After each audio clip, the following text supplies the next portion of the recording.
आप जाओ हिंदू लड़कियों से शादी कर लो, आप जाओ मोलेस्टेशन कर लो, आप औरतों को गाली दे दो, आप औरतों को डिफेम करो, आप औरतों को फिल्दीली और अब्यूसिव लैंग्वेजेस यूज करो, तो ये सारी चीजें चोरी करो, बेईमानी करो, ये तो कुरान में भी सिन है और संविधान में इसको क्राइम के तरीके से दिखाया गया है। सिक्ता देखिए इनकी बदलेगी नहीं, इनको रिमांड पर दोबारा रिमांड लेकर आना पड़ेगा, पीआईएल फाइल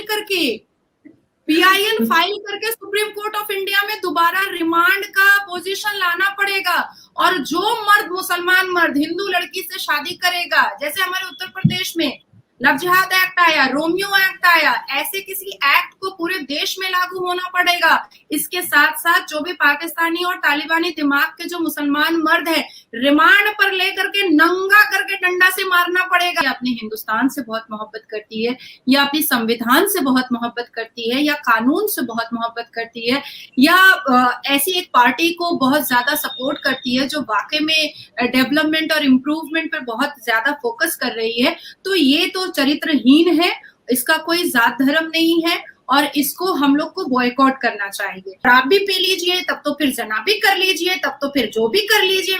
मैं मतलब पता है 2 सेकंड के लिए मेरा माथा हिल गया था कि इसको तो नंगा करके ना चप्पल से मारना चाहिए कि भाई तुम हज के बारे में बात कर रहे हो, एक ऐसी चीज के बारे में बात कर रहे हो जो सर्वप्रथम सुन्नह में आता है, हमारे फर्ज में आता है, 5 अरकान में पहला फर्ज आता है, तुम उसके बारे में बात कर रहे हो भैया।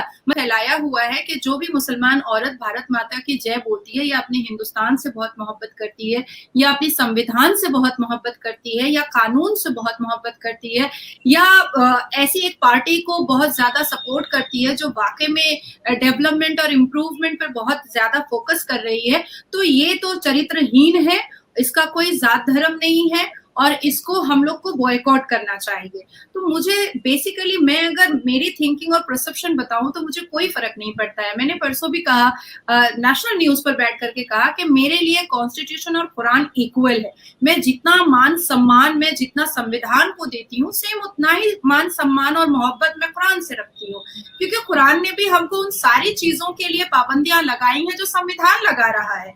कुरान ने तो ऐसा नहीं कहा है कि आप जाओ बलात्कार कर लो, आप जाओ लव जिहाद कर लो, आप जाओ हिंदू लड़कियों से शादी कर लो, आप जाओ मोलेस्टेशन कर लो, आप औरतों को गाली दे दो, आप औरतों को डिफेम करो, आप औरतों को फिल्दीली और अब्यूसिव लैंग्वेजेस यूज करो, तो ये सारी चीजें चोरी करो, बेईमानी करो, ये तो कुरान में भी सिन है और संविधान में इसको क्राइम के तरीके से दिखाया गया है।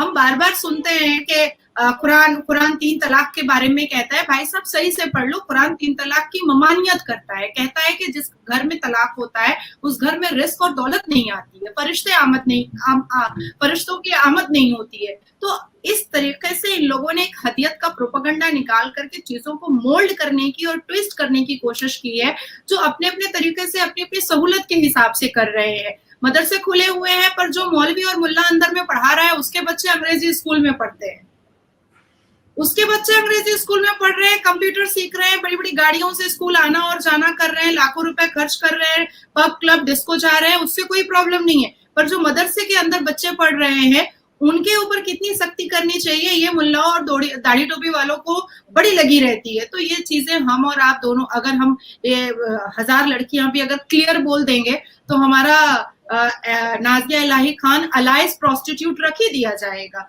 So it's doesn't matter for me actually, और मुझे लगता है अंबर आपके लिए भी अब कोई मैटर नहीं करता होगा क्योंकि आप भी बहुत वोकल हैं। एब्सोल्युटली। हाँ, एक वक्त के बाद स्टार्टिंग में तो काफी चीजें लगती थी, लेकिन अब फर्क नहीं पड़ता और हम थोड़े मैच्योर भी हो गए हैं। उस वक्त जब स्टार्टिंग थी तब थोड़े छोटे थे तो चीजें बहुत लगती थी। एनीवे, नाज़िया आपने लव जिहाद की बात की और हम पिछले कुछ दिनों से देख रहे हैं कि इस तरह के मुद्दे काफी मीडिया में चर्चा होते रहते हैं। मैं आपसे ये जानना चाहती हूँ कि ये जो आप लव जिहाद के बारे में क्या सोचती हैं और जो मुस्लिम मर्द हैं वो इस तरह की प्रैक्टिसेस में क्यों एंगेज होते हैं, क्यों वो ऐसा करते हैं कि पहचान छुपाकर किसी दूसरे धर्म की लड़की के साथ शादी करनी है, जबकि इस्लाम में तो दूसरे धर्म में शादी अलाउ ही नहीं है। हाँ, देखिए अभी जैसे हम लोग वर्बल बोलेंगे ना तो बहुत सारे लोग हम लोग, और अभी आप कमेंट बॉक्स में इसको देखिएगा तो सारे मुसलमान मर्द आपको दोनों को ही गालियां देंगे, गंदी गंदी गालियां देंगे। और जितने भी सनातनी हमारे भाई हैं या हिंदू भाई हैं या क्रिश्चियन हैं या सिख हैं या ईसाई हैं, वो बेचारे अप्रिशिएट करेंगे। तो अभी मैं आपको बता रही हूँ, ये सूर्य बकरा जो है उसका वर्सेस 221 हमें ये सिखाता है, हमें ये बताता है कुरान का कि अपने हम कलमा लड़कियों को हमारे सुन्नह मानने वाले मर्दों को चुनना चाहिए। बीवियों पर क्या क्या फराइज हैं, बीवियों को कैसे खुश रखना है, बीवियों को कैसी इज्जत देनी है, ये इनकी बहुत बड़ी बड़ी बातें हमने कुरान में पढ़ी है। यहाँ तक कि कुरान ये भी कहता है कि जहन्नम में उन मर्दों की आमद ज्यादा होगी जो अपनी बीवी को आंसू से रुलाता है, जो अपनी बीवी को तकलीफ और दर्द देता है। कुरान ने ये भी बताया है कि आप निकाह का मतलब ये नहीं है कि आप अपनी आने वाली बीवी को सिर्फ 2 रोटी और 2 कपड़ा दे सकते हैं, जो हम अक्सर सुनते हैं कि अरे ये तो 2 कपड़ा दे रहा है, रोटी दे रहा है। तो ये कुरान नहीं कह रहा है। कुरान ने कहा है कि आप उसको उस दुनिया की सारी खुशियां देने की कोशिश कीजिए जिससे वो खुश हो सके। तो ये सुन्नह में आता है बीवी को इज्जत देना और खुश करना। लेकिन यहाँ पर क्या है कि आप देखिए कि ये अपने जात धर्म की लड़कियों को, अपने हमकलमा लड़कियों को तलाक देने में सिर्फ 3 सेकंड लगाते हैं।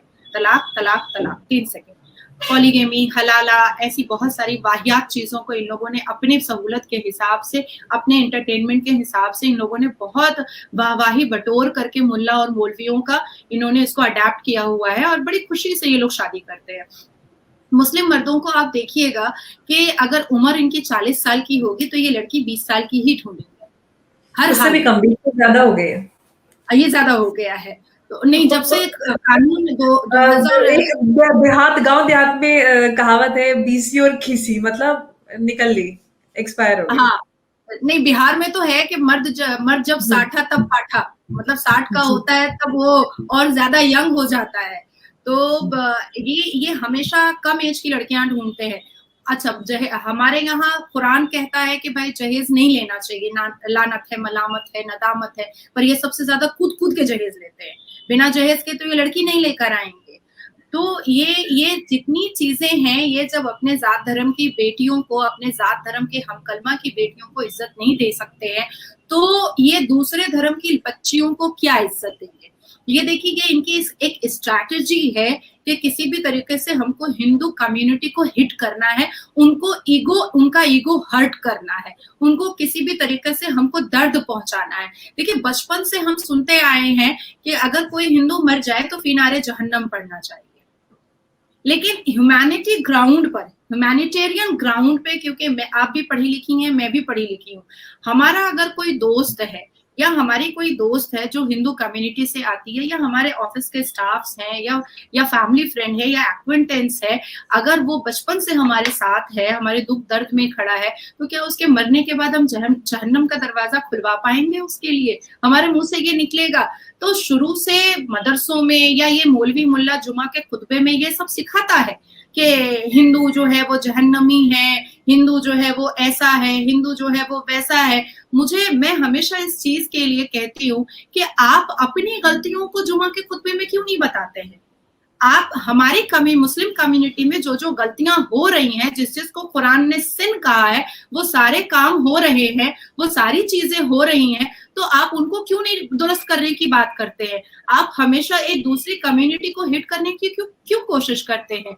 आप हमेशा ये क्यों प्रोपेगेंडा बनाते हैं कि जब से भारत में भारतीय जनता पार्टी की सरकार आई है तब से मुसलमान बहुत डिप्राइव होकर रखा है। भाई, सच्चर कमीशन की रिपोर्ट कब आई थी? तब भारतीय जनता पार्टी की तो कोई सरकार नहीं आई थी। कांग्रेस के जमाने में सच्चर कमीशन की रिपोर्ट आई थी कि मुसलमान जो है वो एजुकेशन में दलितों से भी पीछे है। देखिए, कांग्रेस ने हमेशा जो मुसलमानों को डिप्राइव किया, इतने दंगे लगवाए, मुसलमानों को किसी भी हायर पोजीशन पर बैठने नहीं दिया गया, एजुकेशन से पीछे रखा गया, यहाँ तक कि वो अपने कंधे पर ये चीज लेना नहीं चाहते हैं, वो सब चीजें दूसरों के कंधे पे डाल देना चाहते हैं। इंदिरा गांधी का मर्डर कब हुआ? जब हिंदुस्तान में जब भारत में कांग्रेस की सरकार थी। भाई, आप अपने घर में, आपकी सरकार है, प्राइम मिनिस्टर आपके घर का है, आप उसको नहीं संभाल पा रहे, आप हिंदुस्तान क्या संभालेंगे? आप हिंदुस्तान की जनता क्या संभालेंगे? तो ये जो कांग्रेस ने सारा वावाही और तबाही मुसलमान कौम के लिए मचाकर रखा था, इसको वो कंधे पे डालना चाह रहे हैं मोदी जी के। हालांकि जब से मोदी जी की सरकार आई है तब से ट्रिपल तलाक हुआ, सबसे ज्यादा मैं लड़ी थी सुप्रीम कोर्ट में, उसके बाद फिर पॉलीगेमी हलाला, अभी भी मेरा कॉन्स्टिट्यूशन बेंच पर वो मैटर चल रहा है, उसके बाद द केरला स्टोरी को लेकर के प्रोपेगेंडा बनाया गया, बहुत सारी ऐसी चीजें हैं। लव जिहाद को आप देखिए कि स्ट्रैटेजी है, मैं हर को बार बार बताती हूँ कि love jihad is just a strategy of Muslims male, कि इनको कैसे भी करके हिंदुओं को हिट करना है। अदरवाइज आप देखिए मुसलमान लड़कियां क्या अच्छी नहीं होती हैं क्या? मुसलमान लड़कियों में क्या क्वालिटी नहीं होती है क्या? ये मुसलमान लड़कियों को क्यों नहीं पसंद करते हैं? कोई एक रीजन बता दे हमें खड़े होकर के कि भाई ये रीजन है कि इसलिए मुसलमान लड़कियां पसंद नहीं करते, हम हिंदू लड़कियों को पसंद करते हैं। अभी हालिया में दिल्ली स्टैप 22 बार स्टैप किया उसको चाकू से, उसके बाद भी वो मरी नहीं है, तो उसको पत्थर से लेकर के उसका सर का भरता बना दिया है। अब और मुस्कुरा मुस्कुरा करके वो आराम से पुलिस की कस्टडी में है। आप सोचिए कि क्या ऐसे लोगों को सिर्फ हम जो इनकम टैक्स का पैसा भर रहे हैं या जनता जो इनकम टैक्स का पैसा भर रही है, ये जेल के अंदर जा करके वहां भी ग्रुपिज्म करेगा? सारे बलात्कारी एक साथ बैठ जाएंगे मुसलमान वाले और आपस में बहुत सारी स्ट्रैटेजी सेट करेंगे और फिर रेमिशन ग्राउंड पे या किसी भी ग्राउंड पे इनको बेल होगा और फिर आने के बाद किसी ना किसी लड़की का ये चिरहरण करने के लिए खड़े हो जाएंगे। तो मैं चाहती हूँ, देखिए क्योंकि हम लीगल फील्ड में काम करते हैं, हम हर रोज चैनल्स पर होते हैं, हम अवेयरनेस के एक पार्ट हैं, तो हम लोगों को आवाज उठानी चाहिए कि ऐसे लोगों को 3 महीने में फास्ट ट्रैक कोर्ट के अंदर फांसी होनी चाहिए। Forget about cast and creed. भाई औरत की इज्जत इतनी मामूली हो गई है, औरत का जान इतना मामूली हो गया है, फिर कोई समाजवादी पार्टी वाला खड़ा हो जाएगा और कहेगा इतनी टाइट टाइट जीन्स पहनती है लड़कियां इसलिए बलात्कार हो जाता है।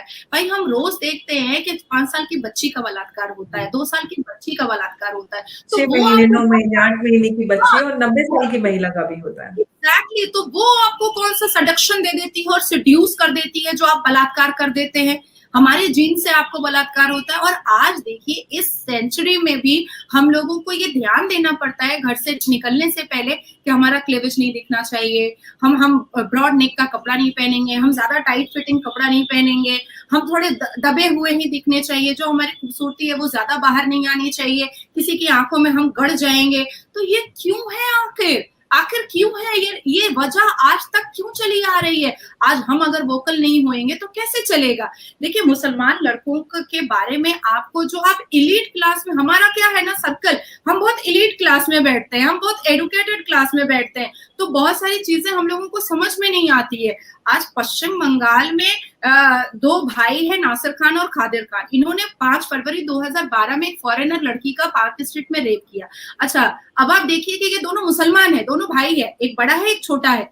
इन्होंने 5 फरवरी 2012 में पार्क स्ट्रीट पश्चिम बंगाल में, एक कोलकाता सिटी है, वो बहुत पॉश एरिया माना जाता है पार्क स्ट्रीट, जहाँ पे बहुत सारे डिस्क हैं, पब हैं, डिस्कोज हैं, और वहां से ये निकल रहे थे बेवड़े की तरह दारू फारू पी करके, और मूविंग कार में उन्होंने उस फॉरेनर लड़की का बलात्कार किया। अब क्योंकि वो मुसलमान हैं और यहाँ की सरकार को, पश्चिम बंगाल की मौजूदा सरकार को मुस्लिम वोट्स पर बहुत ज्यादा अट्रैक्शन है कि पूरा एक वोट जो है वो पूरा मेरे पास आता है, इसलिए उन्होंने कह दिया कि ये तो सजा हुआ घटना है। Member of parliament Kakoli Dastidar कहती हैं कि अरे वो औरत ज्यादा पैसा मांग रही होगी इसीलिए वो उसने बेचारे लड़के लोग पर रेप केस डाल दिया है। पूरा थाना उस बेचारी फॉरेनर लड़की पर हंस रहा था, इसका इज्जत होता है, मतलब फॉरेनर लड़कियों का इज्जत नहीं होता है, हिंदू लड़कियों का इज्जत नहीं होता है। अब आप सोचो, ये मुसलमान मर्द उसी फॉरेनर के साथ। मैं आपसे एक सवाल करना चाहती हूँ कि भारत जैसे एक डेमोक्रेटिक सेटअप में रहने के बावजूद भी जो मुस्लिम सोसाइटी है वो आखिर इतनी पैट्रियार्कल क्यों है? क्यों आज भी मुस्लिम महिलाओं को इक्वल राइट्स नहीं मिलते हैं? जैसे कि हम देखते हैं कि पर्सनल लॉ प्रैक्टिस किया जाता है, तो उनको क्यों पीछे रखा जाता है? ये मानसिकता को कैसे देखते हैं आप? इसीलिए पीछे रखा जाता है कि ताकि कोई और अंबर पैदा ना हो जाए, ताकि कोई और नाजिया इलाही खान पैदा ना हो जाए, ताकि कोई और याना मीर ना पैदा हो जाए, ताकि कोई और सबूही खान ना पैदा हो जाए, ताकि कोई और शाजिया इल्मी ना पैदा हो जाए। इसीलिए पीछे रखा जाता है। ये डरते हैं हमारे एजुकेशन से, ये डरते हैं हमें अपने आप को एक्सप्लोर करने से, ये डरते हैं हमारी शिक्षा से कि अगर ये संविधान पढ़ लेगी, अगर ये कानून जान लेगी, ये सारी चीजों को समझ लेगी, तो ये, और अगर ये कुरान को भी समझ लेगी तो ये तो हमारे ऊपर ऑब्जेक्शन करना स्टार्ट कर देगी। देखिए, आप जब भी किसी भी डिबेट पर किसी दाढ़ी टोपी वाले के साथ बैठिएगा, वो हमेशा,